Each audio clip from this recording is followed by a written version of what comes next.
தற்போதைய அண்மை செய்தியை பார்த்துக் கொண்டிருக்கிறோம். மதுரையில் டங்ஸ்டன் சுரங்க திட்டத்தை மத்திய அரசு ரத்து செய்திருப்பது என்பது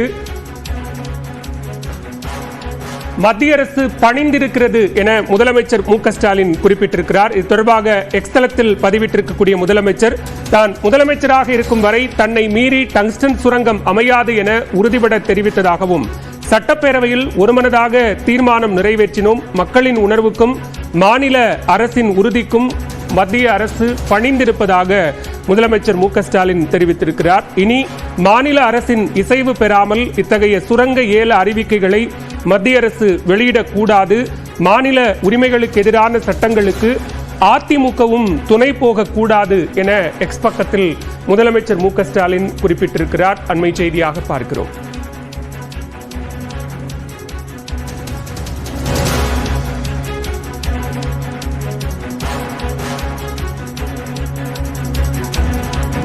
கூடுதல் விவரங்களோடு இணைகிறார் சிறப்பு செய்தியாளர் வெற்றி. விவரங்களை பதிவு செய்யலாம். பாலவேல், டங்ஸ்டன் சுரங்க திட்டம் நான் முதலமைச்சராக இருக்கும் வரை என்னை மீறி அமையாது என்று முதலமைச்சர் மு.க. ஸ்டாலின் தெரிவித்திருந்ததை குறிப்பிட்டு தற்பொழுது அந்த எக்ஸ்தல குறிப்பை வெளியிட்டிருக்கிறார்.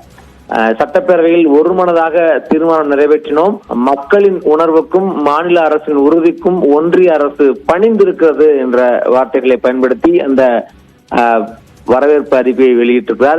இனி மாநில அரசின் இசைவு பெறாமல் இத்தகைய சுரங்க ஏல அறிவிக்கைகளை ஒன்றிய அரசு வெளியிடக்கூடாது, மாநில உரிமைகளுக்கு எதிரான சட்டங்களுக்கு அதிமுகவும் துணை போகக்கூடாது எனவும் முதலமைச்சர் மு.க. ஸ்டாலின் குறிப்பிட்டு அந்த டங்ஸ்டன் சுரங்க ஏல திட்டம் ரத்து செய்யப்பட்டதற்கு வரவேற்பு தெரிவித்து அந்த கருத்துக்களை வெளியிட்டிருக்கிறார். பாலவேல், விவரங்களுக்கு நன்றி வெற்றி.